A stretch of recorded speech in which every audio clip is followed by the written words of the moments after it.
Assalamualaikum warahmatullahi wabarakatuh. Kepada pendengar Malam Jumat Official, pada pagi hari ini saya akan menceritakan tentang kisah sahabat yang lolos begal sebab amalan yang diajarkan oleh Rasulullah SAW. Al-Kisah, Rasulullah SAW dan Fatimah memang mempunyai ikatan kuat bukan hanya dalam konteks keluarga, melainkan juga dalam konteks ikatan rohani. Fatimah telah dididik oleh ayahnya menjadi perempuan zuhud yang kaya dengan nilai-nilai spiritualitas. Dalam konteks spiritualitas inilah bacaan tasbih yang pernah diajarkan oleh Rasulullah SAW kepada Fatimah. Beliau sendiri menyebut dan menamakannya dengan tasbih Fatimah. Tentang apa yang disebut Rasulullah SAW dengan tasbih Fatimah ini, Munawwir Husni menjelaskan bahwa pada suatu kesempatan ada dua orang bersaudara menemui Rasulullah SAW. Rupanya laki-laki bersaudara ini berprofesi sebagai saudagar. Mereka sudah terbiasa berpergian jauh untuk berdagang. Termasuk saat itu, ketika dirinya menemui Rasulullah SAW, kedatangan mereka berdua di hadapan Rasulullah SAW adalah untuk meminta doa agar perjalanan ke negeri asing untuk mencari rezeki bisa selamat. Kami hendak pergi ke negeri Syam untuk berdagang, maka tolong ajarkanlah kepada kami sesuatu agar terjaga dari mara bahaya. Apa yang mesti kami lakukan ya Rasulullah? Tanya pedagang itu. Rasulullah SAW pun menjawab, ketika kalian tiba di penginapan para kafilah dagang, lakukanlah sholat isya. Dan ketika kalian hendak tidur, bacalah tasbih Fatimah. Lalu tutuplah dengan bacaan ayat kursi. Dengan begitu kalian akan terjaga dari segala mara bahaya. Selang beberapa menit kemudian, kedua saudara yang sama-sama berprofesi sebagai saudagar itu pamit untuk melanjutkan perjalanan menuju negara Syam. Di tengah perjalanan, tiba-tiba ada sekawanan begal yang mengikuti mereka. Sesampainya di penginapan, begal itu memerintahkan anak buahnya untuk mengawasi kedua saudagar yang masih bersaudara tersebut.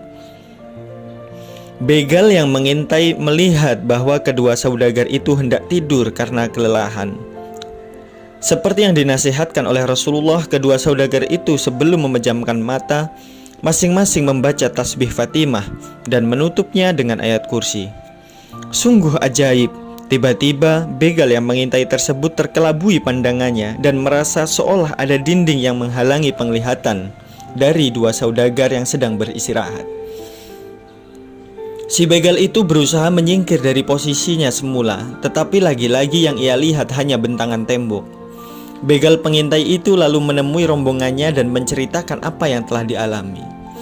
Dasar bodoh, kau jelas bohong kepada kami.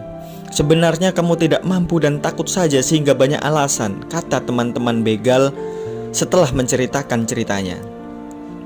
Namun si begal pengintai tetap meyakinkan temannya bahwa ia tidak berbohong. Apa yang dia alami itu sungguh nyata. Para begal lainnya yang tidak percaya dengan cerita temannya itu lalu pergi ke lokasi untuk memeriksa keadaan yang sebenarnya. Sampai di lokasi, apa yang dikatakan oleh temannya itu ternyata benar.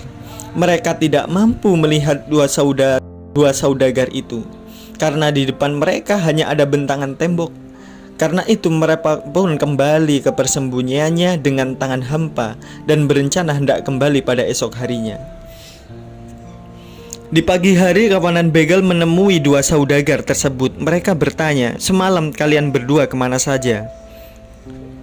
Semalam kami berdua di sini saja, tidak kemana-mana, jawab saudagar bersaudara tersebut. Dua pedagang itu tidak tahu kalau yang dihadapinya adalah kawanan begal yang telah mengintai sejak kemarin, termasuk di penginapan. Demi Tuhan, semalam kami datang ke sini, tetapi kami tidak melihat apapun kecuali bentangan tembok. Jelaskan kepada kami apa sebenarnya yang terjadi pada kalian, tanya begal itu semakin penasaran. Sebelum pergi, kami mendatangi Rasulullah SAW untuk meminta doa, dan kami diajari tasbih Fatimah dan ayat kursi oleh beliau. Ajaran beliau itu kami amalkan, jawab pedagang dengan jujur. "Oh ya sudah, lanjutkan perjalanan kalian," kata begal itu dengan nada kecewa.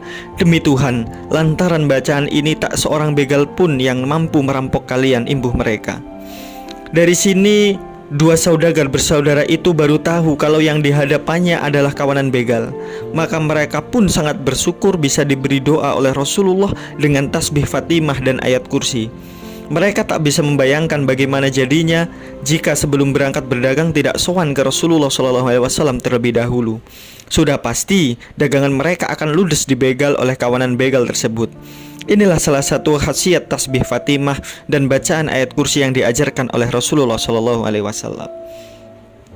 Jadi kepada para pendengar Malam Jumat Official, tasbih Fatimah dan ayat kursi ini bisa digunakan sebagai bentuk usaha, sebagai bentuk tirakat, sebagai bentuk ikhtiar bagi kita agar terhindar dari mara bahaya, terutama begal.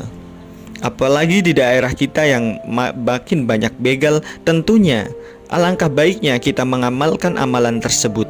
Semoga dengan amalan tersebut kita dapat terhindar dari mara bahaya. Yang mempunyai warung, yang bekerja di luar, yang beresiko terhadap suatu pencurian atau begal, mungkin alangkah baiknya rajin-rajin mengamalkan amalan tasbih Fatimah dan ayat kursi. Lalu tentang bagaimana perihal cara mengamalkannya, yakni selepas sholat malam atau sholat isya, sebelum tidur bacalah tasbih Fatimah dengan bacaan Subhanallah sebanyak 33 kali, Alhamdulillah sebanyak 33 kali, dan Allahu Akbar sebanyak 34 kali. Dan ditutup bacaan tersebut dengan bacaan ayat kursi. Semoga dengan amalan tersebut kita senantiasa terhindar dari segala macam mara bahaya, bala yang akan datang, terutama terhindar daripada begal yang mengintai rumah kita ataupun tempat usaha kita dan lain sebagainya. Semoga Allah memberikan lindungan senantiasa selalu kepada kita agar terhindar dari semua mara bahaya. Amin, amin, amin.